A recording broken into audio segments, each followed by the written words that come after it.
સર્વેભ્યઃ જય Shri Krishna. Shri Saraswati group of education વતી હું જગદીશ દવે વિડિયો લેક્ચરની અંદર આપ સર્વે વિદ્યાર્થી મિત્રોનું ફરીથી એક વખત હાર્દિક સ્વાગત કરું છું. કેમ છો વિદ્યાર્થી મિત્રો? બધા મજામાં? મજામાં જ હશો ને? તો જોઈએ આપણે સંસ્કૃત કક્ષા 10 એટલે કે ધોરણ 10 ચેપ્ટર નંબર 4 જનાર્દનસ્ય પશ્ચિમઃ સંદેશઃ. જનાર્દનસ્ય પશ્ચિમઃ સંદેશઃ એટલે કે શ્રી કૃષ્ણનો અંતિમ સંદેશ. જનાર્દન એટલે કે કોણ? તો કે ભગવાન શ્રી કૃષ્ણ. ષષ્ઠી વિભક્તિ છે મિત્રો. શિય પ્રત્યય લાગે ષષ્ઠી વિભક્તિમાં નો ની નું ના એટલે કે રામસ્ય જનાર્દનસ્ય શ્રી કૃષ્ણસ્ય. બરાબર? એટલે કે જનાર્દનસ્ય. જનાર્દન એટલે કોણ? કે ભગવાન શ્રી કૃષ્ણનો નો ની નું ના એના પ્રત્યય છે ષષ્ઠી વિભક્તિના. બરાબર? પશ્ચિમ એટલે કે છેલ્લો અંતિમ. સંદેશો એટલે કે સંદેશો. ભગવાન શ્રી કૃષ્ણનો અંતિમ સંદેશો. આ ચેપ્ટર નંબર 4 છે આપણું. તો મિત્રો આ ચેપ્ટરની શરૂઆત કરતા પહેલા તમને આની પહેલા મેં વિડિયો લેક્ચરની અંદર માહિતી આપી હતી, પરંતુ ફરીથી એક વખત કે આપણા 10મા ધોરણની અંદર 4 વિભાગો આવે છે પરીક્ષાની અંદર. એ ચારેય વિભાગો 20-20 માર્ક્સના છે. એમાં પહેલો વિભાગ આવશે પદ્यांश એટલે કે જે કાવ્યો છે, જે શ્લોકો છે, જે કાવ્ય પ્રકારના જે શ્લોક પ્રકારના જે ચેપ્ટરો છે એમાંથી પૂછાશે. બીજો તો કે ગદ્यांश એટલે કે પાઠ કે જેમાં પાઠ આપેલા છે. ત્રીજો વિભાગ આવશે નાટ્यांश. નાટ્यांश એટલે શું? તો કે જો અહીંયા લખ્યું છે નાટ્यांश. બરાબર છે? આ ચેપ્ટર છે આને આપણે થોડું લેટ લીધું એટલા માટે કે સમજાવવા. નાટ્यांश. નાટ્यांश એટલે શું? તો કે જેમની અંદર આવી રીતે પાત્રો આપેલા હોય, નાટકની જેમ જેમની અંદર પાત્રો આપેલા હોય અને એવા જે પાઠ હોય, એવા જે ચેપ્ટર હોય એને કહેવાય નાટ્यांश. તો એ ત્રીજો. અને ચોથો ખૂબ જ મહત્વનો કયો વિભાગ? તો કે વ્યાકરણ. હે ને? તો આજે આપણે વ્યાકરણની શરૂઆત તો નથી કરી, પરંતુ 4 વિભાગ: પદ્यांश, બીજો ગદ્यांश, ત્રીજો નાટ્यांश અને ચોથો વ્યાકરણ. તો આ 4 વિભાગો આવશે. તો એમાંથી આપણે પદ્यांश પણ જોઈ ગયા, ગદ્यांश પણ જોઈ ગયા, બીજો ચેપ્ટર. હવે નાટ્यांश નું એક આપણે ચેપ્ટર લઈએ અત્યારે, ચેપ્ટર નંબર 4, જેનો અર્થ થાય જનાર્દનસ્ય એટલે ભગવાન શ્રી કૃષ્ણનો, પશ્ચિમ એટલે કે છેલ્લો, અને સંદેશ એટલે કે સંદેશો. ભાઈ પાઠની શરૂઆત કરતા પહેલા મિત્રો પ્રસ્તાવના જોઈ લઈએ કે ભાઈ આ પાઠ છે એ કેમાંથી લેવામાં આવ્યું? તો કે આ પાઠ છે ને એ એક ભાસ નાટક ચક્રમ, ભાસ નાટક ચક્રમ નામનો આખો ગ્રંથ છે કે જેમની અંદર સંસ્કૃતમાં જેમ મહાકવિ કાલિદાસ થઈ ગયા એવી જ રીતે કવિ ભાસ થઈ ગયા. કવિ ભાસ જો અહીંયા લખ્યું છે કવિ ભાસ. બરાબર છે? એ કવિ ભાસના બધા નાટકો, બરાબર છે, એની અંદર એક દૂત ઘટોત્કચમ નામનું નાટક આવે છે. કેવું નાટક છે? એમણે ઘણા બધા નાટકોની રચના કરી છે મિત્રો. એમાં એક દૂત ઘટોત્કચમ નામનું નાટક છે. જે દૂત ઘટોત્કચમ નાટક છે એમાંથી આ ચેપ્ટર લેવામાં આવ્યું છે. આ ચેપ્ટર કેમાંથી લેવામાં આવ્યું? તો કે ભાસ નાટક ચક્રમમાં દૂત ઘટોત્કચમ નામનું નાટક છે અને એમાંથી આ જનાર્દનસ્ય પશ્ચિમ સંદેશ એ લેવામાં આવ્યું છે. હવે આની અંદર એના લેખક કોણ? તો કે કવિ ભાસ. એમના ઘણા બધા નાટકો છે, જેવા કે જો મેં લખ્યા છે કર્ણભારમ, દૂતવાક્યમ, ઉરુભંગમ, બાલચરિત્ર, દરિદ્ર ચારુદત્ત, પછી અવિમારક, સ્વપ્ન વાસદત્તમ, અવંતી સુંદરી અને દૂત ઘટોત્કચમ. તો એમાંથી અવંતી સુંદરી, સ્વપ્ન વાસોદત્તમ, કર્ણભારમ, દૂતવાક્યમ, ઉરુભંગમ અને આ દૂત ઘટોત્કચમ આટલા વધારે પ્રખ્યાત છે કે જેના વિશે આપણે નામ સાંભળ્યા હોય. ક્યાં ક્યાં? તો અવંતી સુંદરી, સ્વપ્ન વાસદત્તમ, ઉરુભંગમ, કર્ણભારમ, દૂતવાક્યમ, દૂત ઘટોત્કચમ વગેરે ચેપ્ટર વગેરે નાટકો એના ખૂબ જ પ્રસિદ્ધ છે. તો જોઈએ હવે આપણે કવિ ભાસ વિશે જોયું. આ ચેપ્ટર કેમાંથી લેવાનું? ફરીથી એક વખત કે દૂત ઘટોત્કચમ નામનું કવિ ભાસે લખેલું જે નાટક છે દૂત ઘટોત્કચમ એમાંથી લેવામાં આવ્યું છે. એટલે આમાં અને કોનો અંશ છે? તો કે મહાભારતનો અંશ છે. આ ચેપ્ટરની અંદર કોની વાત કરવામાં આવી? તો કે મહાભારતની વાત કરવામાં આવેલી છે. તો મિત્રો જે આપણું શાસ્ત્ર જે પુરાણ મહાભારત છે એના કરતા થોડું ઘણું જુદું પણ હોઈ શકે, અલગ પણ હોઈ શકે. શું કામે? તો કે આ કવિ ભાસે લખેલું છે. આ કવિ ભાસકે દૂત ઘટોત્કચમ નામનું જે નાટક લખ્યું છે એમાંથી આ પ્રસંગ લેવામાં આવ્યો છે. પણ પ્રસંગ કેનો છે? તો કે મહાભારત. હવે મિત્રો એના વિશે થોડીક માહિતી મહાભારત વિશે, કે મહાભારત એટલે કે શું? તો કે કૌરવો અને પાંડવો બંને ભાઈઓ હતા. આમ તો પિતરાઈ ભાઈઓ હતા, કઝિન, બરાબર છે, પિતરાઈ ભાઈઓ હતા. જે પાંડવો હતા એ 5 જ હતા: યુધિષ્ઠિર, ભીમ, અર્જુન, સહદેવ અને નકુલ. અને જે કૌરવો હતા એ 100 ભાઈઓ હતા. દુર્યોધન ને દુશાસન ને આવા 100 ભાઈઓ હતા. તો જે પાંડવોના પિતા હતા એનું નામ હતું પાંડુ રાજા, અને કૌરવોના જે પિતા હતા એનું નામ હતું ધૃતરાષ્ટ્ર. ધૃતરાષ્ટ્ર અને પાંડુ રાજા બંને સગા ભાઈઓ હતા. પરંતુ પાંડુ રાજાને પાંડુ રોગ થવાથી એનું મૃત્યુ થયું, અને પછી ગાદી ધૃતરાષ્ટ્રે સંભાળી. પછી ધૃતરાષ્ટ્રના જે દીકરાઓ હતા, 100 દીકરાઓ, એ બધા અધર્મના રસ્તે ચાલનારા હતા. અધર્મના રસ્તે ચાલનારા હતા. એટલે કે અધર્મ તમે ગમે એટલો કરો ને તો ક્યારેય તમારું આગળ જતા હંમેશા અધર્મ વ્યક્તિ હોય ને, અધર્મી, એનો વિનાશ જ થાય છે. ધર્મની સાથે તમે રહ્યો તો તમારે ભલે તકલીફ પડે, પરંતુ તમારો અંતે વિજય થાય છે. ગીતાજીનો શ્લોક છે ને કે છેલ્લો શ્લોક 18મા અધ્યાયનો, યત્ર યોગેશ્વર કૃષ્ણ યત્ર પાર્થો ધનુર્ધર તત્ર શ્રી વિજયો ભૂતિ ધ્રુવા નીતિર મતિર મમ, કે જ્યાં ભગવાન કૃષ્ણ, જ્યાં અર્જુન સાથે છે. ટૂંકમાં ભગવાન કોની સાથે? તો કે ધર્મની સાથે હંમેશા ભગવાન હોય છે. મહાભારતના યુદ્ધમાં પણ કંઈક આવું જ છે કે ભાઈ પાંડવો અને કૌરવો વચ્ચે એવું કહી શકાય કે ભાઈ સદીનું નહીં, પરંતુ અત્યાર સુધીનું સૌથી જો કોઈ મોટામાં મોટું યુદ્ધ હોય ને તો મહાભારતનું યુદ્ધ હતું. 18 દિવસ ચાલ્યું હતું, અને એની અંદર 11 અક્ષોહિણી સેનાઓનો નાશ થયો હતો. કેટલી સેનાનો? તો 11 અક્ષોહિણી સેના મૃત્યુ પામી હતી. કેટલા બધા માણસો મર્યા હતા. એવું કહેવાય છે કે કુરુક્ષેત્રના મેદાનમાં જે યુદ્ધ થયું હતું ને, એની માટી છે ને આખે આખી લોહીની નદીથી રંગાઈ ગઈ હતી. લોહીની નદીઓ વહેવા લાગી હતી. અને અત્યારે પણ તમે દિલ્હીની અંદર કુરુક્ષેત્રનું મેદાન આવેલું છે, એ આખે આખું લાલ રંગનું છે. 5000 વર્ષોથી પણ વધારે વર્ષો પહેલા મહાભારતનું યુદ્ધ થઈ ગયું, છતાંય આજે કુરુક્ષેત્રનું જે મેદાન છે ને એની માટી લાલ છે.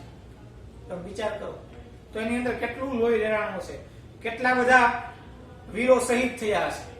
તો આપણે જોઈએ એ મહાભારતની અંદરથી આ ચેપ્ટર લેવામાં આવ્યું છે કે જ્યારે મહાભારતનું યુદ્ધ થયું ત્યારે પાંડવોએ એની પાસે રાજ્ય માંગ્યું હતું, પણ કેટલું? કે ભાઈ અમને અમારો જે હિસ્સો છે એ હિસ્સો આપી દો.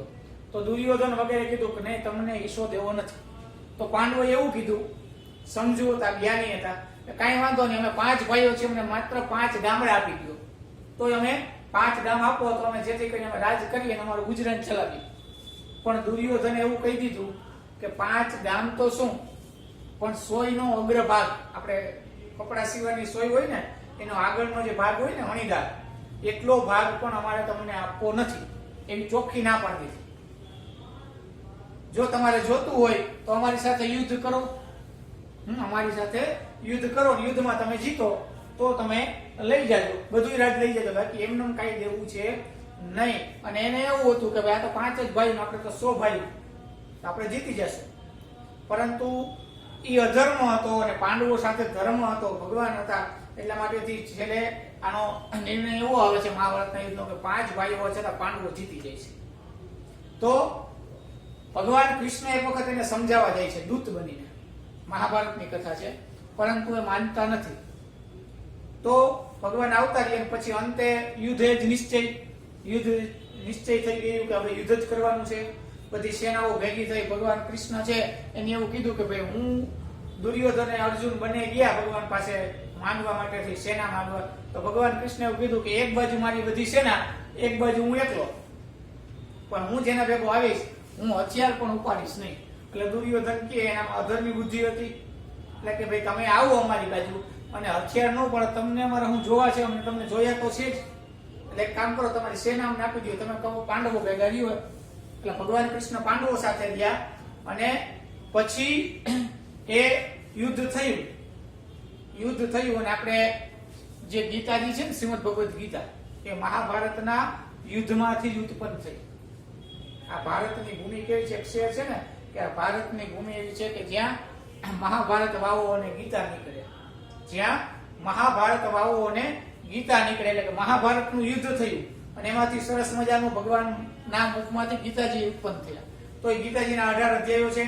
ટૂંકમાં યુદ્ધ ચાલુ થઈ ગયું પછી અર્જુનનો એક દીકરો હતો અભિમન્યુ.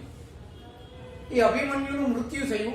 અભિમન્યુ નાશ પામ્યો, એનું મૃત્યુ થયું. એ 7 કોઠાનું જે યુદ્ધ હતું, એ 7 કોઠાના યુદ્ધમાં 6 કોઠાના યુદ્ધ જીતી ગયો તો એને 7મા કોઠાની અંદર બધાએ ભેગા મળી અને એની સાથે વિશ્વાસઘાત કરીને એને મારી નાખ્યો. એટલે આ બધું દુઃખ થયું. ત્યારે ભગવાન કૃષ્ણ હજી એક વખત ભીમનો જે દીકરો હતો ઘટોત્કચ નામનો, એ ઘટોત્કચને દૂત બનાવી અને સભાની અંદર મોકલે છે કે તમે જાઓ ધૃતરાષ્ટ્રને સમજાવો, હજી એક વખત પ્રયત્ન કરો.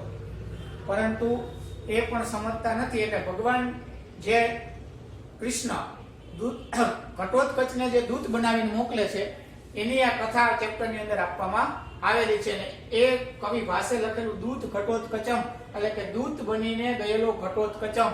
દૂત ઘટોત્કચમ એટલે કે ઘટોત્કચ નામનો યોદ્ધા, ભીમનો દીકરો, એ સભાની અંદર જાય છે. એના વિશેનું આખું આ પાઠની અંદર છે. જોઈએ મિત્રો પ્રસ્તાવના ખૂબ જ જરૂરી છે. ટેક્સ્ટ બુક ખુલ્લી રાખજો. જોઈએ પ્રસ્તાવના કે સંસ્કૃત સાહિત્યમાં મહાકવિ ભાસ એમની નાટ્ય રચના માટે જાણીતા છે. એમના રચેલા 13 રૂપકો નાટકો મળે છે જે ભાસ નાટક ચક્રમ નામે ઓળખાય છે. આ 13 રૂપકો પૈકીના દૂત ઘટોત્કચમ નામના એકાંકી રૂપકમાંથી પ્રસ્તુત નાટ્યાંશ લેવામાં આવ્યો છે. કે ભાઈ કવિ ભાસ છે ને એના 13 રૂપકો એટલે કે 13 નાટકો છે. આને જો નામ લખ્યા છે ને ઘણા બધાના, તો એમાંથી 13 જે છે એમાંથી એક દૂત ઘટોત્કચમ નામનું પણ એક નાટક છે અને આ ચેપ્ટર એમાંથી લેવામાં આવ્યું છે. આગળ જોઈએ. આનું કથા વસ્તુ મહાભારત ઉપર આધારિત છે. કુરુક્ષેત્રમાં મહાભારતનું યુદ્ધ પ્રારંભ થઈ ચૂક્યું છે. તેમાં અભિમન્યુના અન્યાયથી વધ થયો છે. મહાભારતનું યુદ્ધ ચાલુ થઈ ગયું છે અને એમાં શું કીધું તો કે અભિમન્યુનો અન્યાયથી વધ થયો છે. અભિમન્યુ મરે એમ હતો નહીં, પરંતુ અન્યાયથી એટલે કે એને વિશ્વાસઘાત કરીને બધા યોદ્ધાઓ ભેગા થઈ અને એને માર્યો છે. આથી અર્જુન ભારે દુખી છે અને તેને અભિમન્યુનો વધ કરનારાઓનો વધ કરવાનો સંકલ્પ જાહેર કર્યો છે. અભિમન્યુને છેતરીને માર્યો ને એટલે અર્જુનને દુઃખ થયું.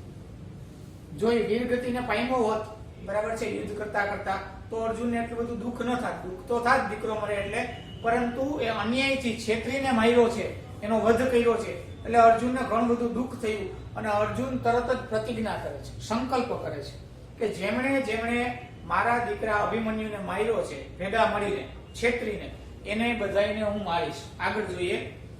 આ કરુણ પરિસ્થિતિમાં હજુ કોઈ રીતે યુદ્ધ રોકાય તે માટે શ્રી કૃષ્ણ એક વધુ પ્રયત્ન કરી લેવાનું વિચારે છે. કે અહીંયા ખૂબ જ કરુણ પરિસ્થિતિ આવી ગઈ. અર્જુનનો એકને એક દીકરો અભિમન્યુ મરાયો, યુદ્ધની અંદર કરુણ પરિસ્થિતિ આવી ગઈ. એટલે ભગવાન કૃષ્ણએ કંઈક એવું વિચાર્યું અને એવો પ્રયત્ન કર્યો કે ભાઈ હજી પણ જો કદાચ યુદ્ધ રોકાઈ જાય તો આમાં બધાયનો ફાયદો છે. એટલે એવું કંઈક વિચારે છે. શું કહે છે? અભિમન્યુના વધની કરુણ ઘટનાથી પાંડવોમાં જે શોક છવાયેલો છે તેને ધૃતરાષ્ટ્ર અને દુર્યોધનની નજર સામે મૂકીને શ્રી કૃષ્ણ ધૃતરાષ્ટ્રને સમજાવવાનો ઉપક્રમ આદરે છે. શું કરે છે ભગવાન કૃષ્ણ કે ભાઈ આ યુદ્ધને થોડી વાર અટકાવી દઈએ. કઈ રીતે અટકાવવા માટે શું કર્યું તો કે ભાઈ જે રીતે અભિમન્યુ મર્યો છે અને એના શોકથી પાંડવોની અંદર જે શોક ફેલાઈ ગયો આખો કે દીકરો મૃત્યુ પામ્યો, જુવાન દીકરો, એટલે એના અંદર શોક થઈ ગયો, બધા એકદમ શોક મગ્ન છે.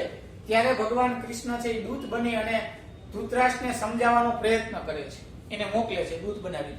તેઓ ઘટોત્કચને પોતાનો દૂત બનાવે છે અને શાંતિનો સંદેશ મોકલે છે. કોને મોકલે છે દૂત બનાવી? તો કે ભગવાન શ્રી કૃષ્ણ ઘટોત્કચને દૂત બનાવે છે અને ઘટોત્કચને દૂત બનાવી અને શાંતિનો સંદેશ લઈ અને ધૃતરાષ્ટ્ર પાસે જવાનું કહે છે કે ભાઈ તમે શાંતિનો સંદેશ લઈ અને જાઓ. આગળ જોઈએ.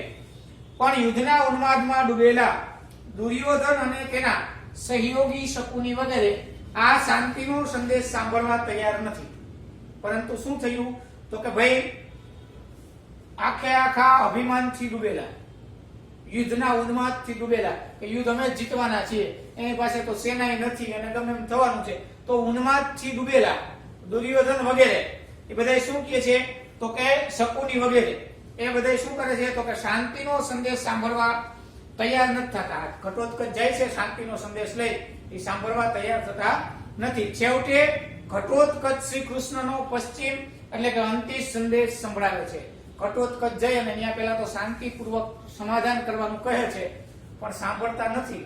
એટલે ભગવાન શ્રી કૃષ્ણનો જે છેલ્લો સંદેશ હતો એ આખી સભા જે બેઠી હોય છે એને સમજાવે છે. આગળનો પેરેગ્રાફ જોઈએ. દૂત તરીકે ગયેલા ઘટોત્કચના દુર્યોધન અને શકુની સાથેના રોચક સંવાદો અહીં નાટ્ય રચનાને જન્માવે છે. આ નાટકની અંદર શું છે તો કે દૂત તરીકે ગયેલો ઘટોત્કચ અને દુર્યોધન અને શકુની જેવા જે યોદ્ધાઓ સભાની અંદર બેઠા છે, ધૃતરાષ્ટ્ર વગેરે, એની વચ્ચે જે વાર્તાલાપ થાય છે, વાતચીત થાય છે, એ આની અંદર દર્શાવ્યું છે. ભાસે રાક્ષસીના પુત્ર એવા ઘટોત્કચનો પાત્રનો ઉપયોગ કરીને પ્રેક્ષકોના માનસ પટલ ઉપર દુર્યોધનની રાક્ષસી વૃત્તિ સ્થાપવાનો સફળ પ્રયત્ન કર્યો છે. શું કીધું ભાઈ કે ભાઈ દુર્યોધનની જે રાક્ષસી, અહીંયા જો ઘટોત્કચ છે ને એ કોણ છે તો કે ભીમ અને રાક્ષસી, ભીમે એક રાક્ષસી હિડિંબા હતી એની સાથે લગ્ન કર્યા હતા અને એનાથી જે પુત્ર ઉત્પન્ન થયો એટલે કેવો હતો એ રાક્ષસીનો દીકરો હતો કે રાક્ષસ જેવો છે. એને શાંતિદૂત મોકલ્યો અને સામે દુર્યોધન કોણ છે તો કે માણસનો દીકરો છે, પરંતુ એનું વર્તન કેવું છે તો કે રાક્ષસ જેવું. કવિ પાસે આવું કંઈક સમજાવવાનો પ્રયત્ન કર્યો છે. રાક્ષસીનો પુત્ર ઘટોત્કચ માનવીય વર્તન આચરે છે અને બીજી બાજુ મનુષ્યનો પુત્ર દુર્યોધન રાક્ષસીય વર્તન આચરે છે.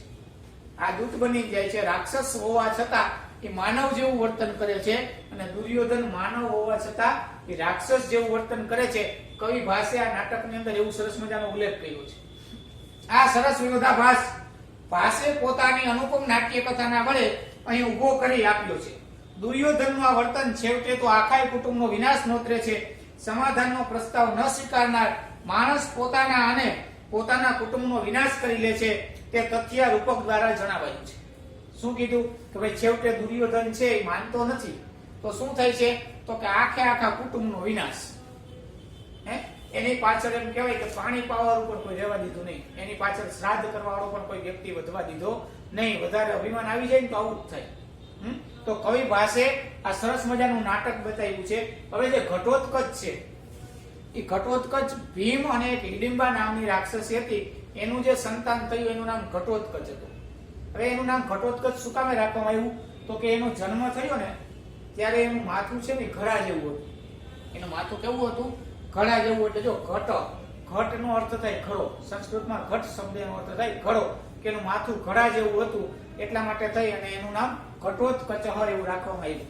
તો જોઈએ મિત્રો કે આ નાટકની શરૂઆત કરીએ પહેલા હજી એક વાત તમને કહી દઉં કે ઘટોત્કચમાં પણ એટલી બધી તાકાત હતી, એટલી બધી શક્તિઓ હતી કે ભાઈ દુર્યોધનનો જે મિત્ર કર્ણ હતો એમણે અર્જુનના વધ કરવા માટે થઈને જે શક્તિ બાણ રાખ્યું હતું કે એ બાણ દ્વારા અર્જુનનો વિનાશ થાય, બાકી અર્જુન મળે નહીં, એવું સરસ મજાનું એક શક્તિવાળું બાણ રાખ્યું હતું જે અર્જુન માટે હલાવવાનું હતું કે અર્જુન માટે એ બાણનો પ્રયોગ કરવાનો હતો. પરંતુ ઘટોત્કચ જ્યારે યુદ્ધના મેદાનમાં આવે છે ત્યારે એટલો હાહાકાર મચાવી દે છે અને એટલો ભયંકર બની જાય છે કે છેવટે દુર્યોધન ધરારથી કર્ણને મજબૂર કરે છે કે જે અર્જુન માટે જે બાણ રાખેલું હોય ને એ બાણનો પ્રયોગ ઘટોત્કચ માટે થાય છે અને ઘટોત્કચનું મૃત્યુ થાય છે. પરંતુ કહેવાનો મતલબ કે અર્જુનને ઘટોત્કચ પોતાની શક્તિઓ દ્વારા બચાવી દે છે. તો મિત્રો જોઈએ આપણે આ પાઠની શરૂઆત કરીએ. સરસ મજાનો પાઠ છે, ભણવા જેવો પાઠ છે. નાની અંદર આખા ધર્મનું નિરૂપણ થયું છે. પાઠની શરૂઆત કરીએ આપણે મિત્રો. જોઈએ ઘટોત્કચ એટલે કે ઘટોત્કચ પહેલું જ પાત્ર આપ્યું કોનું તો કે ઘટોત્કચનું. ઘટોત્કચ શું કરે તો કે પ્રવિશ્ય, ક્યાં પ્રવેશ કરીને. પ્રવિશ્ય એટલે શું તો કે પ્રવેશ કરે છે. ક્યાં પ્રવેશ કરે છે? દૂત બનીને જાય છે, પ્રવેશ કરે છે. પ્રવિશ્ય ક્યાં પ્રવેશ કરે તો કે કૌરવોની સભામાં પ્રવિશ્ય એટલે પ્રવેશ કરીને અયમ અત્ર ભવાન ધૃતરાષ્ટ્ર પ્રવેશ કરીને અયમ અરે અત્ર ભવાન એટલે કે આપ, ભવાન એટલે કે તમે, ધૃતરાષ્ટ્ર હે ધૃતરાષ્ટ્ર તમે અહીંયા બિરાજો છો.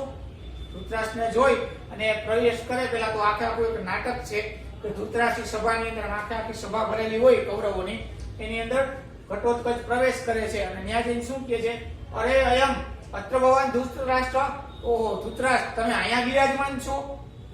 પછી આગળ કે અનાર્ય સતસ્ય ઉત્પાદયિતા. શું કીધું? અનાર્ય સતસ્ય ઉત્પાદયિતા.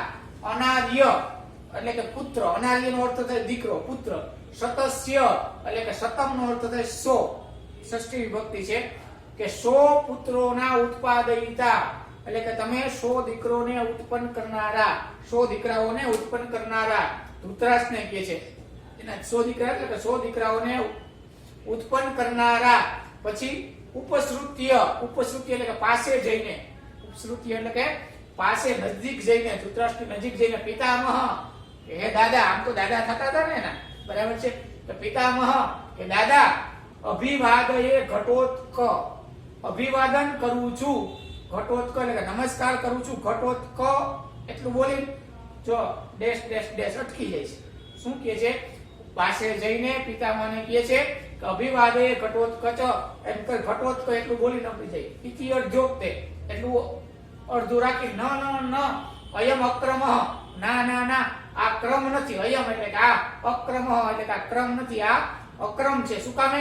તો કે યુધિષ્ઠિરાદયશ્ચ મે ગુરુવો ભવંતમ અભિવાદયંતિ, કે યુધિષ્ઠિરાદયશ્ચ કે યુધિષ્ઠિર વગેરે ગુરુઓ, મે ગુરુઓ એટલે કે મારા વડીલો, ભવંતમ એટલે કે આપને, અભિવાદયંતિ પેલા પ્રણામ કરે છે. પશ્ચાત ઘટોત્કચોહમ અભિવાદયે, પેલા એ પ્રણામ કરે છે, પશ્ચાત પછી હું ઘટોત્કચ તમને અભિવાદન કરું છું. ઘટોત્કચ સભામાં જઈ, અરે ધૃતરાષ્ટ્ર તમે અહીંયા બિરાજો છો, તમે 100 દીકરાઓના ઉત્પન્ન કરનારા છો, પાસે જઈને પિતામાં અભિવાદન કરું છું, પ્રણામ કરું છું. ઘટોત્ક એટલું કોઈ નટકી જાય, પછી એટલું અડધું મૂકી દીધી જોગ એટલે અડધું મૂકી, ના ના ના એમ અક્રમ, ના ક્રમ નથી. યુધિષ્ઠિરાદયશ્ચ મે ગુરુઓ ભવંતમ અભિવાદયંતિ, કે યુધિષ્ઠિર વગેરે જે મારા ગુરુઓ વડીલો છે એમ પહેલા તમને પ્રણામ કર્યા છે, પશ્ચાત પછી હું ઘટોત્કચ તમને પ્રણામ કરું છું. આગળ જોઈએ. ધૃતરાષ્ટ્ર સાંભળીને કહે છે એહી એહી પુત્ર, એહી નો અર્થ થાય આવ, કે આવ આવ દીકરા આવ, એનું સ્વાગત કરે. ઘટોત્કચ અહો કલ્યાણ ખલુ અત્ર ભવાન, અહો એટલે કે અરે કલ્યાણ ખલુ એટલે કે કલ્યાણ કરનારા તમે અહીંયા બિરાજમાન છો. કલ્યાણાનામ પ્રસૂતિ એટલે કે જે કલ્યાણ ને તમે તો કલ્યાણકારી છો, પરંતુ જે કલ્યાણ, જો કલ્યાણમ એટલે કે કલ્યાણ રૂપ, આપ કલ્યાણ રૂપ છો, પરંતુ કલ્યાણાના પ્રસૂતિ જે કલ્યાણને ઉત્પન્ન કરનાર, પ્રસૂતિ એટલે કે ઉત્પન્ન કરનાર. પિતામહ હે પિતામહ ભગવાન ચક્રાયુધ આહ, કે ભગવાન ચક્રાયુધે મને આહ એટલે કે કહ્યું. ભગવાન ચક્રાયુધ એટલે ચક્રાયુધ કોણ? તો કે ભગવાન ચક્રધારી. કોણ? તો કે ભગવાન કૃષ્ણ.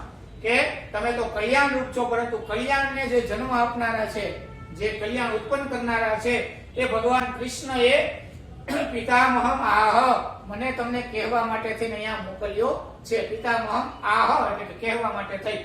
ધૃતરાષ્ટ્ર જેવું ભગવાનનું નામ સાંભળ્યું એટલે આસનાત ઉત્થાય, શું કહ્યું? તો આસન ઉપરથી ઊભા થઈ ગયા. કિમ આજ્ઞાપયતિ ભગવાન ચક્રાયુધ, પોતે બેઠા હતા, ઊભા થઈ ગયા. કિમ આજ્ઞાપયતિ એટલે કે શું આજ્ઞા આપી છે ભગવાન ચક્રાયુધ એટલે કે ભગવાન કૃષ્ણએ, ભગવાન ચક્રધારીએ શું આજ્ઞા આપી છે? એટલે ઘટોત્કચ કહે છે ન ન ન ના ના ના આસનસ્થેન એવ ભવતામ શ્રોતવ્યો, કે તમે આસનસ્થેન એટલે કે આસન ઉપર બેસીને જ, ઊભા થઈને નહીં, બેસીને એવ એટલે કે જ, બેસીને જ ભવતા એટલે કે તમે, શ્રોતવ્યો એટલે કે સાંભળવો જોઈએ. શું? જનાર્દનસ્ય સંદેશ, તમારે તો આસન ઉપર બેસીને જ ભગવાન કૃષ્ણનો સંદેશો સાંભળવો જોઈએ. ઊભા તમે થાવ માં, ન ન ન તમે ઊભા થાવ માં. હવે આવું કીધું એટલે ધૃતરાષ્ટ્ર શું કરશે? તો કે હવે ધૃતરાષ્ટ્ર શું કરશે એ આપણે જોશું પાઠ નંબર 2 માં. તો આજના દિવસે હોમવર્ક ની અંદર, આજના દિવસે હોમવર્ક ની અંદર તમારે આખે આખું પ્રસ્તાવના, નાટ્યાંશ અને આખે આખો આ પેરેગ્રાફ જે આપણે જ્યાં સુધીનો લીધો છે ત્યાં સુધીનો પેરેગ્રાફ તમારે એક વખત રફબુક ની અંદર અને એક વખત પાકી બુક ની અંદર ઉતારવાનો છે. ચાલો સર્વેભ્યઃ જય શ્રી કૃષ્ણ, જયતુ સંસ્કૃતમ.